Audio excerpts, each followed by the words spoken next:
Polda Maluku memastikan percepatan proses pemberian sanksi terhadap oknum Brimob yang diduga menganiaya seorang pelajar hingga tewas di Tual, Maluku.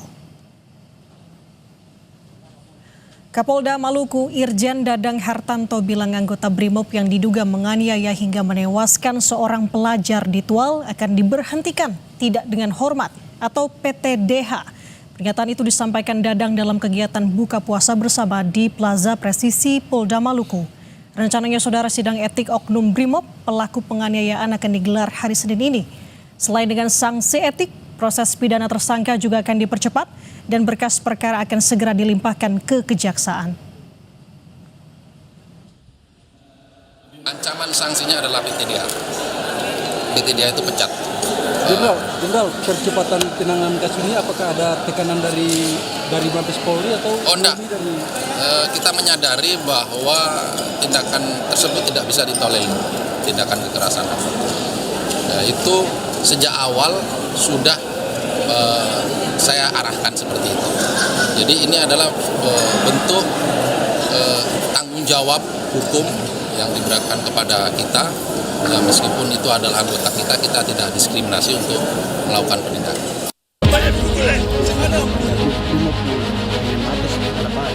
Oknum Brimob Polda Maluku yang menganiaya pelajar hingga tewas di kota Tual, Maluku ditetapkan sebagai tersangka.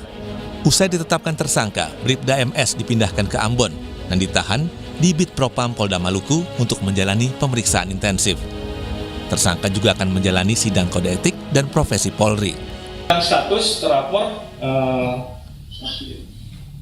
yang sebelumnya terlapor ini kita naikkan menjadi tersangka.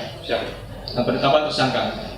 Nah, karena kalau melihat gelar, kita yakinkan bahwa terlapor ini sudah masuk dalam unsur tersebut. Kepidananya jalan dan akan monitor serta perkembangannya akan disampaikan ke keluarga terkait kode etik. Sebelumnya Kapolri Jenderal Listio Sigit Prabowo menegaskan proses hukum terhadap oknum Brimob yang menjadi pelaku penganiayaan yang menewaskan seorang pelajar di Tual, Maluku akan diproses secara transparan. Sudah diproses ya, sambil sedang dalam pendalaman penyelidikan dari proses yang ditangani oleh Polres, diasistensi oleh Polda ya, tidak salah, saat ini sedang berjalan. Saya kira hal yang seperti itu kita transparan. Sementara itu, Yayasan Lembaga Bantuan Hukum Indonesia mengecam keras tindakan kekerasan yang dilakukan oknum Brimob di Tual, Maluku. YLBHI meminta kasus ini diusut tuntas dan meminta reformasi Polri secara menyeluruh.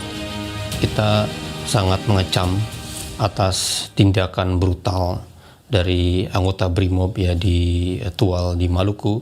Meninggalnya Arianto dan kekerasan oleh anggota Brimob ini bukan sekedar hanya peristiwa biasa, tapi dipandang peristiwa yang sangat sering berulang. Harus ada secara serius reformasi di bidang kelembagaan dan kultural, di mana kita harus bersama-sama mendesak untuk menghilangkan praktik kekerasan, praktik militerisme, ya, militerisasi kekerasan di tubuh kepolisian.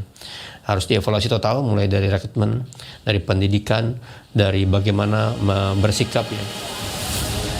Menurut sang ayah, korban dan kakaknya mengendari motor pada Kamis pagi dan melintas di Jalan RSUD Maren, Kota Tual. Sang ayah membantah kalau anaknya terlibat balap liar dan meminta pelaku dihukum seberat-beratnya. Dari rumah itu sekitar jam 6:30 itu saya larang, nggak boleh kemana-mana. Tapi keluar rumah mereka sudah jalan, saya larang. Tapi setahu saya itu mereka nih jalan aja, mereka berdua aja. Oke. Jalan ke rumah kemarin langsung balik. Oke, artinya dugaan balap liar menjadi alasan terduga pelaku ini melakukan penganiayaan itu tidak benar? Oh, itu tidak benar. Tidak benar. Sebelumnya seorang pelajar Madrasah Sanawiyah di Tual, Maluku dianiaya oknum Brimob hingga tewas usai dituduh sebagai pelaku balap liar. Peristiwa ini bermula saat korban dan kakaknya melintas di Jalan RSUD Maren. Di sana, seorang anggota Brimob yang tengah berpatroli menganiaya korban hingga terjatuh dari motor. Tewasnya korban memicu amarah warga hingga mendatangi markas Brimob Tual. Tim Liputan Kompas TV.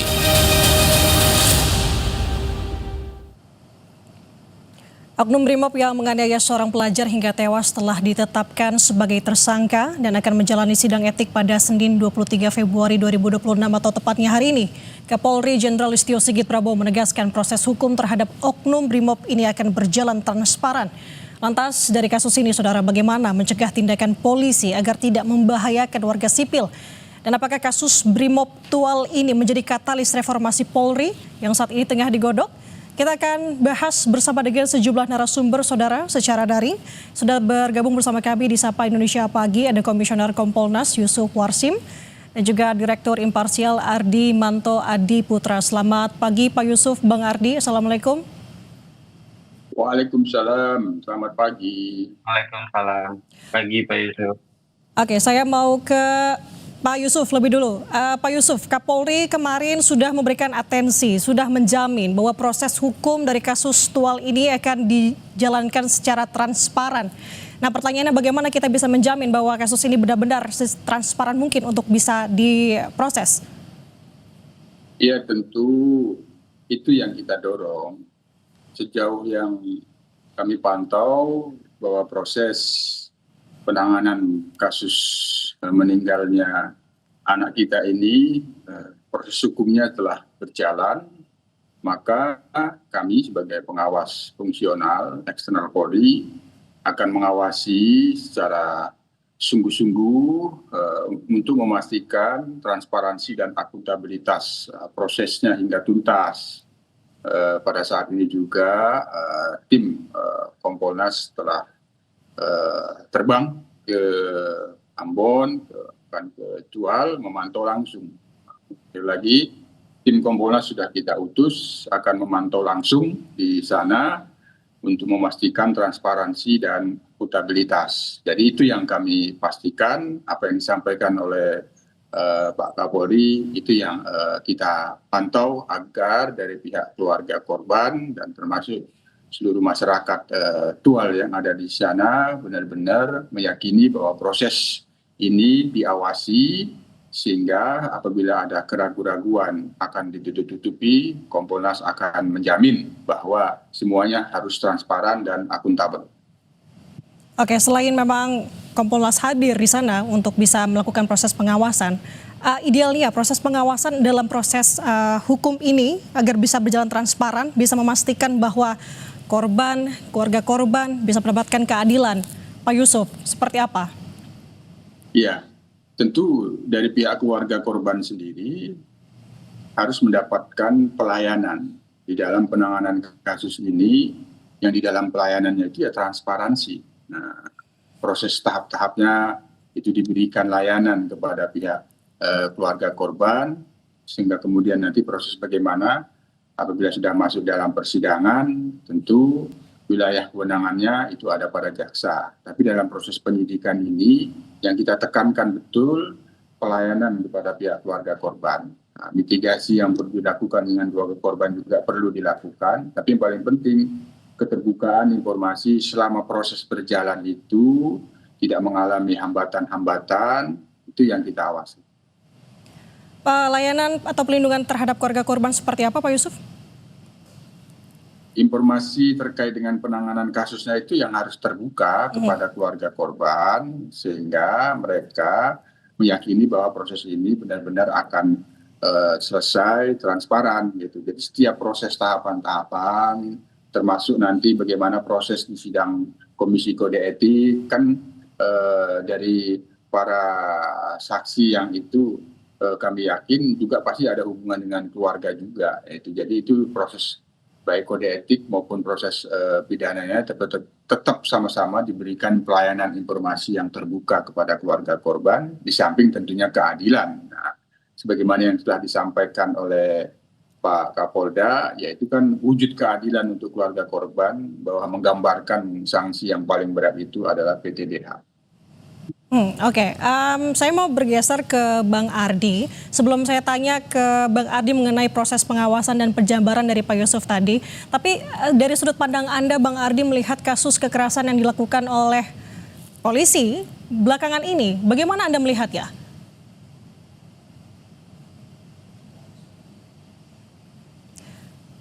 Bang Ardi, suaranya masih di mute?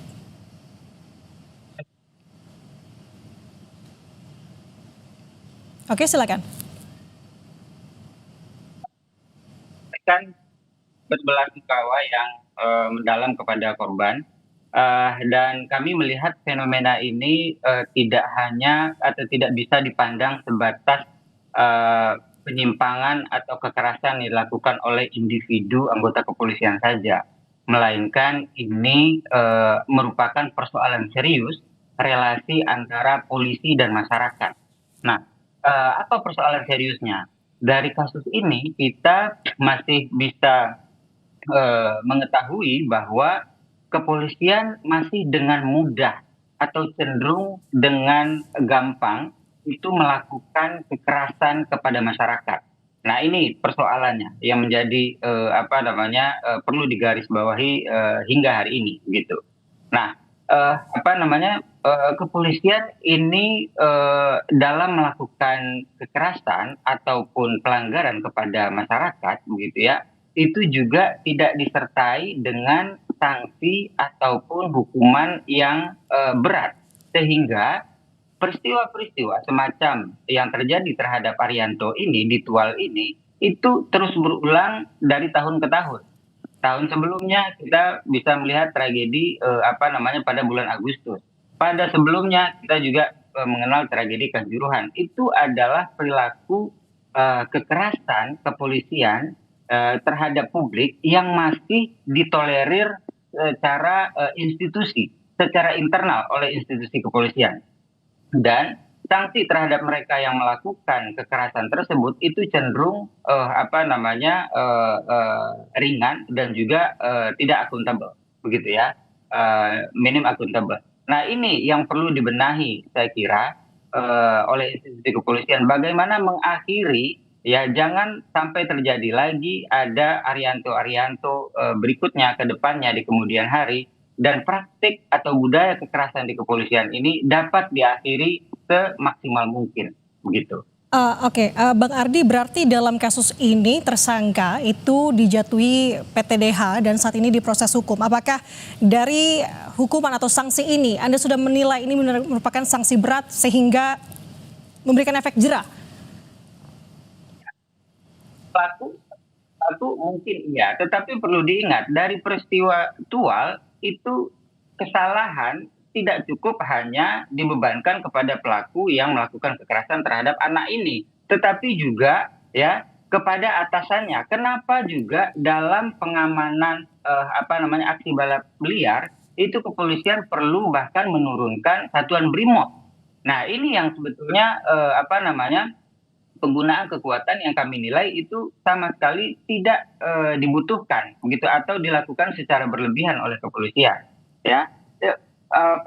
Dalam penanganan balap liar itu cukup misalnya satuan Sabara ataupun Binmas begitu ya, yang disertai dengan Polantas begitu ya, itu mungkin cukup, dan juga tidak perlu mengerahkan kekuatan yang kita kenal ya, merupakan satuan keanggotaan atau unit di kepolisian yang memiliki kemampuan yang cukup cukup besar gitu dalam penggunaan kekuatan. Biasanya itu digunakan untuk menangani kasus-kasus besar seperti terorisme. Tetapi ini dalam kasus di pengamanan aksi balap liar di Tual itu langsung kepolisian menggunakan komandannya menurunkan satuan BRIMOB. Nah, ini yang perlu juga diperiksa saya kira, tanpa ada evaluasi soal penggunaan kekuatan ya di kepolisian oleh struktur, karena ini masalah struktur dan sistemik. Jadi ini saya katakan bukan masalah individunya saja. Ya, individu di kepolisian masih memang cenderung melakukan kekerasan, memiliki karakter militeristik begitu ya, itu yang harus dibenahi, itu betul. Tetapi juga persoalan sistemiknya juga perlu dibenahi atau diatasi. Saya kira penting juga bagi kepolisian itu untuk memanggil atau mengevaluasi komandan yang mengerahkan satuan BRIMOB ke lapangan pada saat penanganan aksi balap liar tersebut, dugaan aksi balap liar tersebut. Oke, Saya mau bertanya ke Pak Yusuf. Tadi kan Bang Ardi sudah menyinggung bahwa sepertinya ada kekuatan berlebih di sini. Nah, ini menyangkut soal kronologi pada saat kejadian, Pak Yusuf. Pada saat itu tersangka ini sedang berpatroli, artinya bersama dengan regu. Sebenarnya bagaimana SOP untuk bisa mengatur sebuah tindakan? Apalagi kan yang ditangani ini adalah balap liar. Apakah memang ini terlalu berlebihan dalam kekuatan yang berlebih untuk melakukan tindakan dari salah seorang polisi begitu? Iya, jadi sementara kita menduga karena bagaimana kronologi itu kan bagian dari fakta-fakta peristiwa yang perlu dijadikan bukti-bukti di dalam proses hukum dan proses kode etiknya. Ya, kita menduga saja ada patroli. Nah, karena memang patroli itu ini persoalan kelembagaan. Pertama ini persoalan kelembagaan yang perlu kami akan lihat berdasarkan fakta-fakta di lapangan sesungguhnya bagaimana itu kami akan lihat sehingga nanti akan melahirkan saran dan masukan. Pertama soal kelembagaan memang terkadang keterbatasan personil sehingga ketika dilakukan patroli kegiatan rutin yang ditingkatkan menggunakan personil BRIMOB. Nah, memang seharusnya sesuai dengan SOP BRIMOB itu sifatnya perbantuan. Nah, yang paling utama di dalam pelaksanaan patroli KRYD itu ya Sabara, Binmas, Sabara yang paling utama.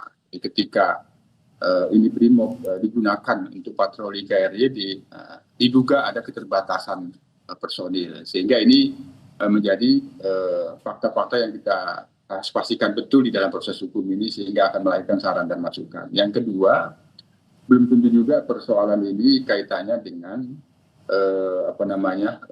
hierarki itu. Persoalan hierarki ada tanggung jawab atasan, tapi ini sebenarnya persoalan yang sifatnya sistemik, masalah kultur anggota, kultur oknum yang masih kultur kekerasan. Itu budaya belum bisa budaya mengayomi dan melayani. Ketika melihat anak, kultur yang dibangun itu ya kultur mengayomi, namanya berhadapan dengan anak itu ya kulturnya kultur mengayomi. Nah, bukan dipandang sebagai problem. Pak Yusuf, sebagai musuh, misalnya sebagai musuh lagi itu yang harus dijauhkan itu. Ya, kultur mengayomi itu ketika berhadapan dengan anak itu harus kuat. Jadi di sini ada persoalan pembinaan dan pendidikan yang perlu terus dilakukan pembenahan, memastikan bagaimana membina dan mendidik personil dengan kultur mengayomi dan melayani. Ketika itu kuat, dalam situasi apapun, saya yakin bahwa ketika berhadapan seperti dengan anak, maka sense, habitus yang muncul bagaimana mengayomi seorang anak. Itu yang perlu dibenahi pada aspek pembinaan dan pendidikan. Apabila materi-materi di pendidikan ini belum ada membangun kultur mengayomi, maka ini yang harus dibenahi. Oke, saya ingin kembali lagi mengenai proses hukum yang sedang dijalani untuk saat ini. Apalagi tadi Anda menyinggung soal hierarki di sini. Artinya kalau tersangka pada saat patroli bersama dengan regu, kita tidak hanya terfokus mengenai transparansinya saja, Pak Yusuf, berarti artinya secara keseluruhan ini bisa saja dalam satu regu itu, apalagi pimpinan regu ini juga harus diperiksa terkait dengan bagaimana ia memberikan instruksi dan lain-lain sebagainya. Iya, kalau saya memang dalam beberapa kesempatan berpikirnya karena Polri ini kan organisasi yang kita bangun sistem kepolisian terpusat, hierarkinya kuat, hierarki perintah atasannya itu kuat, namanya terpusat. Ya. Maka ketika ada setiap peristiwa, atasan itu tetap harus dimintain pertanggungjawaban. Apakah itu pertanggungjawaban administratif, tentu yang paling dekat pertanggungjawaban profesi, kode etik. Nah, pada saat peristiwa yang terjadi diduga penganiayaan, adanya kekerasan yang dilakukan oknum itu, apakah ada peran pimpinan di situ? Mengarahkan sudah itu kan itu perlu itu diminta karena setiap anggota yang ditugaskan apabila itu diduga patroli KRYD itu kan resmi ya Mbak Nanda, itu sekali lagi patroli KRYD itu apa memang betul itu diduga ada patroli KRYD itu resmi, itu kegiatan itu ada pengendalinya dan ada pengawasnya. Siapa? Ya pimpinannya. Maka dalam hal ini mempertimbangkan hierarkisme yang begitu kuat dalam sistem kepolisian Polri yang terpusat, pertanggungjawaban atasan itu tetap dimintakan. Itu. Kalau kita berbicara mengenai proses hukumnya saat ini yang sedang berjalan, Pak Yusuf, dengan PTDH, dengan pidana yang berjalan, apakah ini sudah bisa memberikan sanksi yang berat agar kasus ini tidak kembali terulang, khususnya untuk masyarakat sipil yang menjadi korban? Ya tentu kan namanya keadilan kalau keadilan prosedural itu yang paling maksimal, kan? Ada sanksi yang paling berat maka itu digunakan. Itu kalau kaitannya dengan kode etik, nah, tinggal bagaimana nanti proses pemidanaannya. Kalau sudah selesai, karena masih ada proses sidang, tentu ada kewenangan penuntutan, ada kewenangan hakim memvonis. Nah, tapi yang paling penting tadi keadilan substantifnya itu. Nah, kita mendorong agar Pak Kapolda, Kapolres Tual ya ada mitigasi kepada keluarga korban agar masalah ini tidak menjadi trauma. Nah, tidak menjadi trauma bahwa kita perlu polisi, tapi perlu polisi yang mengayomi dan melindungi. Dengan peristiwa ini jangan sampai ada trauma membenci polisi.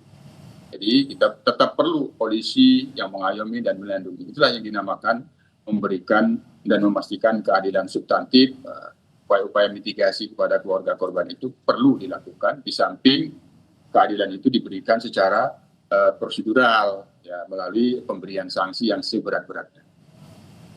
Oke, saya mau ke Bang Ardi. Bang Ardi, kalau untuk proses pengawasan terhadap proses hukum yang saat ini sedang berjalan, menurut sudut pandang Anda, bagaimana bisa idealnya agar semua ini dapat berjalan dengan transparan dan tentunya dapat memberikan keadilan untuk korban dan juga keluarga korban?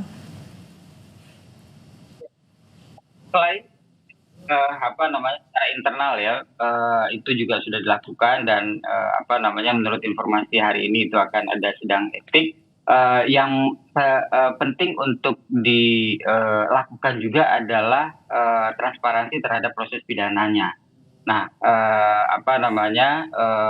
apakah ini perlu proses pidana ini juga perlu dilakukan secara transparan, akuntabel dan transparan. Apakah peristiwa tersebut seperti yang dikatakan Pak Yusuf tadi itu ada perintah, ada pengawasan, dan bagaimana instruksi yang dilakukan oleh komandan atau pemimpin operasi ya pada saat itu harus dibuka secara transparan, akuntabel begitu ya, agar semua pihak yang seharusnya itu bertanggung jawab dalam peristiwa ini itu ikut dimintai pertanggungjawabannya gitu, ikut bertanggung jawab terhadap peristiwa ini, karena bagaimanapun juga sudah ada korban jiwa, satu orang anak ya, usia anak, dan juga satu lagi itu kondisi luka-luka.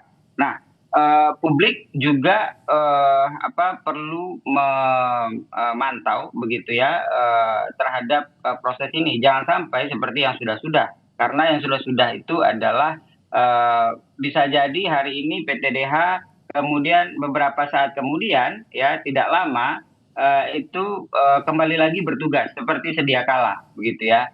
Ini yang mencederai perasaan publik, yang mencederai rasa keadilan publik begitu ya. Mereka yang sudah melakukan pelanggaran kekerasan terhadap masyarakat atau terlibat dalam satu kejahatan ya, oknum anggota polisi itu di awalnya memang menerima sanksi atau hukuman, tetapi kemudian secara sembunyi-sembunyi lah katakan begitu, itu kembali lagi bertugas dan bahkan mendapatkan promosi ya oleh institusi kepolisian, oleh kesatuannya begitu, sehingga ketika diketahui oleh publik ini kemudian tentu publik menjadi apatis begitu dengan proses yang sudah dilakukan sebelumnya, apatis terhadap proses penegakan hukum internal di kepolisian, apatis terhadap rasa keadilan atau pencarian keadilan di mana masyarakat menjadi korban dan pelakunya adalah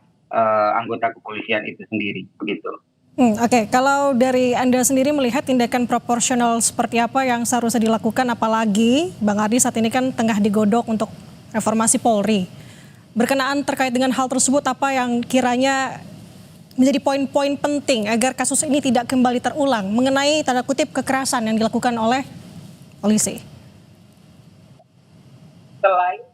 Selain dari persoalan budaya, culture set ya, di anggota kepolisian kita yang masih cenderung melakukan kekerasan, masih dekat dengan budaya militeristik ya, itu juga secara sistemik tadi saya katakan penggunaan kekuatan di kepolisian ini harus dilakukan secara terukur ya, satuan-satuan kekuatan, alat-alat yang digunakan ya. Ya kita tahu helmnya Brimob itu beda dengan helmnya Sabara begitu. Ketika dipukul ke kepala orang anak kecil ya itu akibatnya tentu akan berbeda begitu. Penggunaan kekuatan seperti dalam peristiwa-peristiwa sebelumnya, evaluasi terhadap penggunaan gas air mata misalnya ya, yang itu diprotes secara cukup masif belakangan ini, itu harus dievaluasi. Jadi seluruh penggunaan kekuatan kepolisian itu harus dievaluasi dan dilakukan secara betul-betul terukur begitu. Karena kepolisian ini satu-satunya institusi atau lembaga yang dibenarkan melakukan kekerasan, selainnya nggak ada gitu. Jadi kekerasan yang kita serahkan untuk dibolehkan dilakukan oleh kepolisian itu harus dilakukan secara akuntabel, itu harus dilakukan secara ketat, tidak boleh sembarangan, tidak boleh semena-mena begitu. Karena akibatnya bisa jadi sangat fatal begitu ya. Selain kejadian di Tual kemarin, tapi sebelumnya begitu ya, kita selalu menyaksikan begitu ya peristiwa atau permasalahan penggunaan kekuatan yang berlebih atau excessive use of force itu oleh anggota kepolisian. Tragedi Kanjuruhan, tragedi peristiwa penanganan demonstrasi Agustus September begitu. Itu sudah cukup banyak kasus yang kita jadikan alasan untuk mengevaluasi hal ini begitu, untuk mengevaluasi penggunaan kekuatan oleh anggota kepolisian ini gitu. Dan itu harus tertuang dalam satu tunjuk SOP yang jelas, sehingga anak buah juga di lapangan, kepolisian yang ada di lapangan itu juga bisa dengan mudah memahami kapan mereka harus menggunakan kekuatan atau tidak gitu. Karena persoalannya selama ini aturannya tidak jelas, anggota di lapangan juga ragu-ragu menanggapi eskalasi yang terjadi di lapangan. Nah ini akibatnya begitu, sehingga kekerasan dalam skala yang kecil ditoleransi dan akhirnya terus menerus terjadi menjadi budaya, dan itu tidak terkontrol dan akhirnya jatuhlah korban seperti yang terjadi di berbagai daerah begitu ya. Oke, Pak Yusuf, upaya Polri apa saja yang harus dilakukan untuk menghindari agar tidak menggunakan kekuasaan ataupun kekuatan yang berlebih seperti tadi yang disinggung oleh Bang Ardi, sekaligus menjadi evaluasi untuk saat ini di tengah reformasi Polri, evaluasi seperti apa secara keseluruhan agar Polri ini benar-benar bebenah, Pak Yusuf? Ya, sesuai dengan aspirasi publik yang sudah kami rekam betul dan itu sudah masuk di Komisi Percepatan Reformasi Polri. Ini adalah aspek reformasi kultur yang salah satunya adalah mereformasi budaya kekerasan. Maka langkah mendasar yang kita dorong dilakukan perubahan itu adalah perubahan paradigma.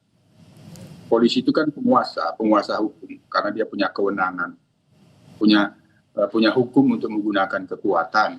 Tapi kekuatan yang digunakan itu, kalau paradigmanya itu penguasa, dia akan cenderung ya budaya kekerasan tanpa melihat fakta-fakta bahwa orang harus dilindungi. Maka di sini kita desakkan, yang itu sudah sering kami sampaikan, dan kami juga melihat sebenarnya Polri sudah ada komitmen untuk ke sana, paradigma dari penguasa hukum menjadi pelayan hukum. Nah itu paradigma itu yang harus dibangun menjadi pelayan hukum, sehingga dia mengayomi dan melayani, diberikan kewenangan menggunakan kekuatan. Kekuatan itu digunakan pertama untuk melindungi dirinya dari ancaman, melindungi dari manusia, melindungi masyarakat, melindungi harta benda dari seluruh ancaman yang akan memberangus, bukan digunakan dengan menyalahgunakan kekuatan. Maka ketika paradigma pelayanan hukum ini yang dibangun, itu akan terus berhadapan dengan anak, dia akan langsung mindsetnya muncul, culture setnya muncul bahwa ini yang harus dilindungi dan ini harus diayomi karena anak adalah bagian dari salah satu kelompok rentan, misalnya seperti itu. Tapi sekali lagi bahwa paradigma pelayanan hukum itu yang harus kuat di dalam proses pembinaan dan pendidikan. Ini bagian dari agenda reformasi kultur yang kita desakkan dan itu kami sudah rekam dan catat bahwa itu merupakan aspirasi publik yang juga ada di Komisi Percepatan Reformasi. Itu Mbak Nanda. Oke, saya tangkap. Saya suka tadi saya garis bawahi mengubah stigma penguasa hukum menjadi pelayan hukum. Saya sudah tangkap poin-poin yang disampaikan oleh Bang Ardi dan juga Pak Yusuf. Semoga harapannya ke depan kasus seperti ini tidak kembali terulang. Ini menjadi bebenah besar-besaran untuk Polri juga khususnya. Terima kasih atas waktu dan juga kesempatannya bersama dengan kami di Sapa Indonesia Pagi. Direktur Imparsial Ardi Manto dan juga Komisioner Kompolnas Bapak Yusuf. Terima kasih atas waktunya.